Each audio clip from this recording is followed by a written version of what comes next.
Will you take my hand, or will you let me go? Is this my last stand? Won't you let me know? 'Cause you're all the beauty that I found. I feel you in the breeze. Yeah, when the moment comes around, baby, please don't leave. Welcome back to the channel, guys. In this video I'm going to go over what it cost me to build this bike collection, what it costs to maintain, and also the pros and cons of owning them. If you've been following my channel, maybe you've followed all my builds and the process of getting where I got these bikes to be. Of course, my first one was my RZ4, and this was total of $43,000. Now, I made videos of all these installs, every single part on this bike. I have install videos, and it was such a journey building it. I have a special bond with this bike, not only because it's an Aprilia and because Aprilia was my first bike, starting with the RS660, but also because Aprilia made me the rider I am today with the RS660 and then moving to the RZ4. So $43K for this bike. Was it worth it?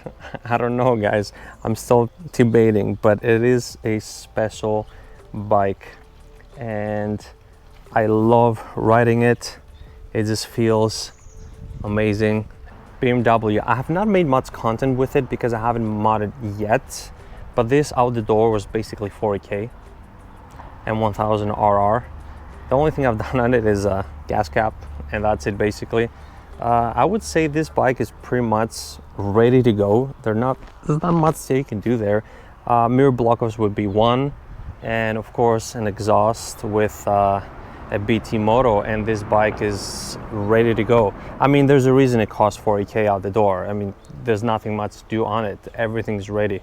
Compared to this, which this is $23,000 out the door, and then I spent all the other money to bring it where I brought it here right now. So M1000 RR at $40K. Let's go the Ducati. The Ducati. Okay. So this bike, I have it at $40K. Well, this is a typical 31,000 out the door. I have not done also much on this bike. What I have done is the exhaust, the Spark exhaust. This is a pricey exhaust. So basically around 10K I threw on this bike, with the exhaust being the most expensive part. Some turn signal indicators here, a gas cap, the seat, and I have some more parts that I have not installed yet in this bike. So that's another $40K bike basically.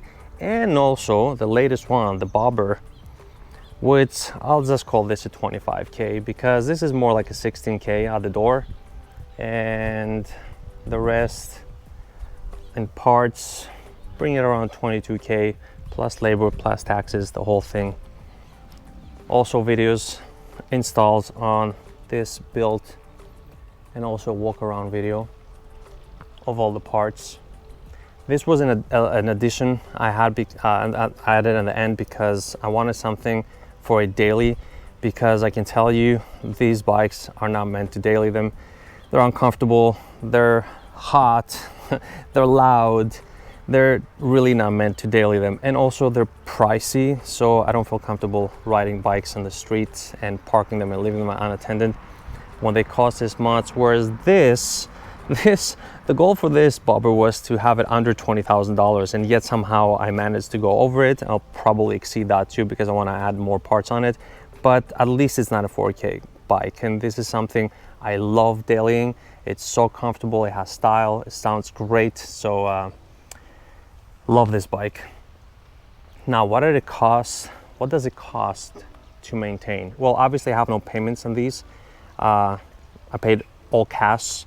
So if you name this 43, whatever, 40, 40, 40, plus a 25. So you're looking around 140, but I'll call this 150,000 only because I have more peripherals and expenses I added in these bikes where I did not include them as installation videos going over. I just pretty much call this an $150,000 bike collection.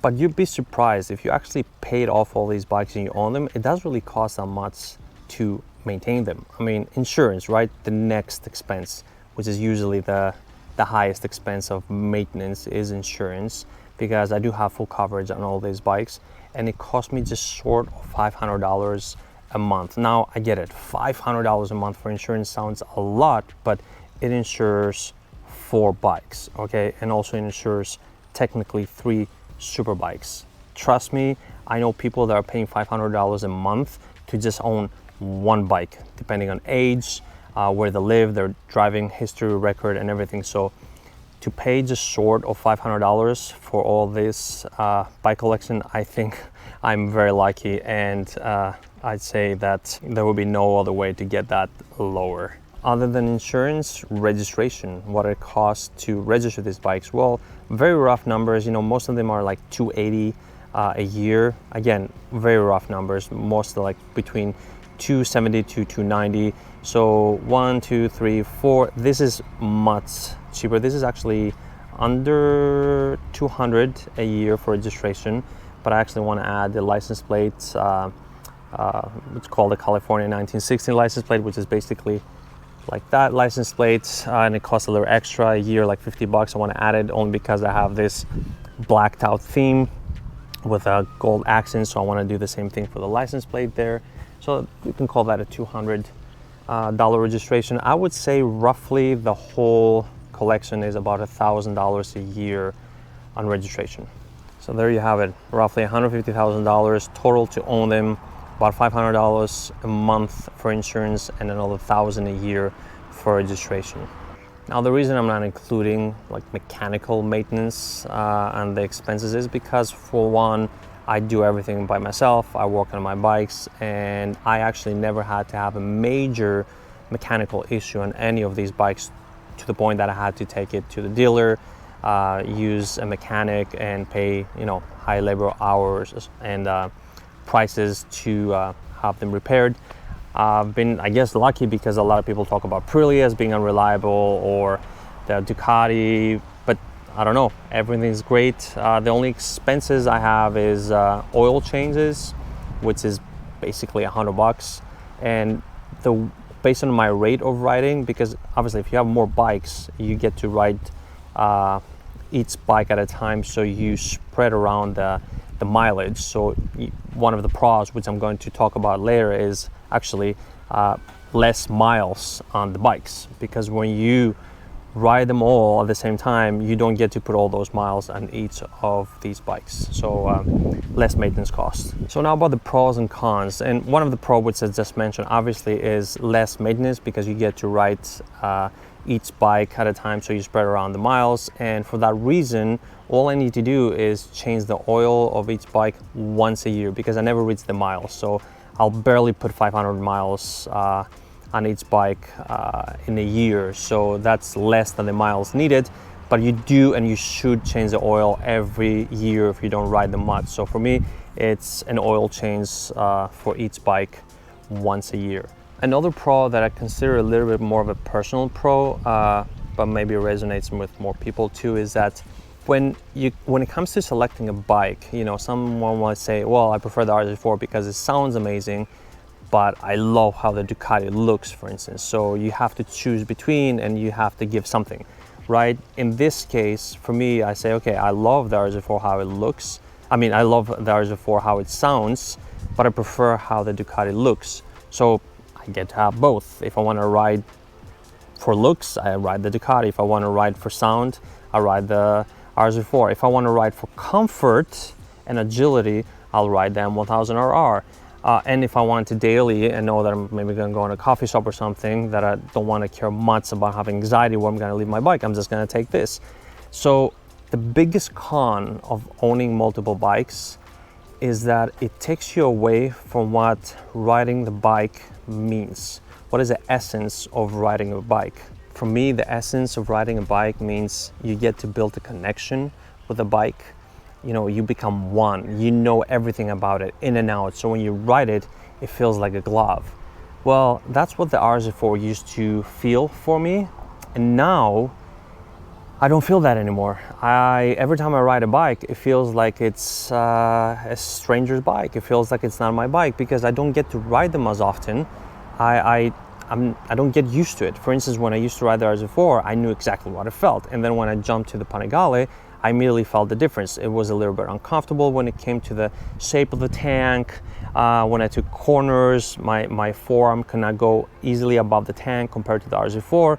So what I did is I kept riding and riding and riding the Panigale before to get used to it, and I actually became so good and fast in the Panigale that when I went on the RZ4 after, I was slower in the RZ4 than I was in the beginning. So I was like thinking, like, what is going on? Why am I slower in the RZ4 when I used to be slower in the Panigale? Well, the thing is, the more you train with something, the better you become. And when you get to spread those riding hours throughout different bikes, guess what's going to happen? You're going to lose that connection. And unfortunately, I have lost the connection with all these bikes to the point that I feel that they're just jewelry to me rather than equipment. Instead of them giving me that riding experience that bikes should give you and what it used to give me, right now they just feel like expensive furniture in my garage. And the reason I'm sharing this with you and why I'm telling you what it makes me feel having more bikes is because, one, I started with an R660 at the time. The R660 was $14,000 and I was feeling, oh my God, you know, that's a lot of money for a bike. And then within a couple of years, 3 years, now I have all these bikes. I dedicated the purchases through, you know, building the YouTube channel, but unfortunately it has done damage to the connection on the riding world for me, because as I said, I don't feel the same. I don't feel the same excitement anymore owning any of these bikes. So now either I'm thinking, okay, what else can I buy? Right now I'm thinking I need to buy another bike. I want to buy an MV Agusta Brutale, and I also want to buy an H2, and also, so at the end of the day, it's just more like filling a void, or when that void was filled before with only one bike. So if you, and again, I'm sharing this with you because I want to be honest, if you watch videos of riders with YouTube channels having multiple bikes and thinking, man, I wish I had the same, I wish I had all those bikes, trust me, you're not missing anything.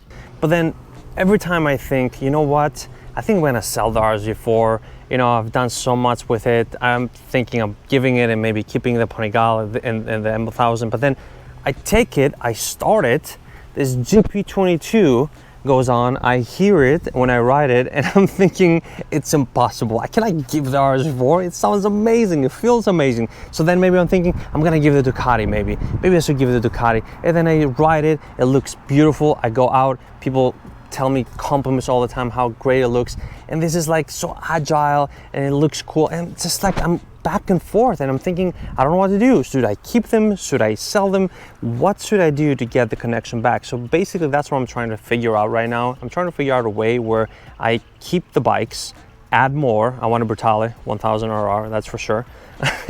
And then figure out a way to keep that connection. I think I'm getting closer to figuring out, and the reason the connections also can be lost is if you lose your riding bodies. Okay, so for me, for instance, all my riding bodies are moved to different states or doing competitive track racing or different things. They don't ride on the street anymore. So if you don't have riding bodies to ride how you want to ride, you also lose a connection. So that's also a reason. So for now, all these bikes are staying, maybe adding one more that I really want to add, the MV Agusta, because MV Agusta deserves to be here. So definitely I need to add one more.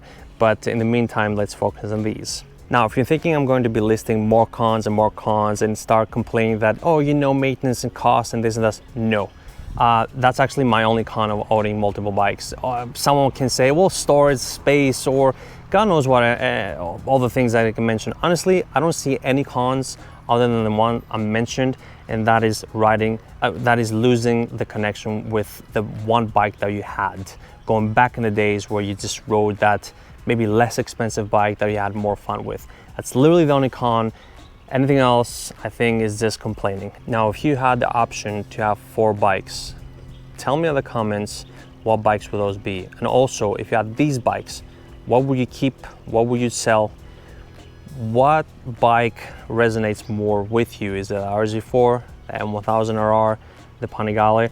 Or are you a bobber guy? Or are you a combination? Would you prefer having one super sport and one bobber and maybe a third bike? Tell me in the comments. I want to know how you feel about multiple bikes and also different styles of bikes. What do you like to ride? What do you like to choose? And also, If you have multiple bikes, does that affect you? Does that affect your riding experience and the connection you have with your bikes? So there you have it, guys. This is how much they cost. This is how much they cost to maintain. And these are my pros and my cons. Guys, let me know in the comments, what would your pros be and what would your cons be? Guys, if you enjoyed this video, make sure you hit that like button, hit the subscribe button, and I'll catch you in the next one.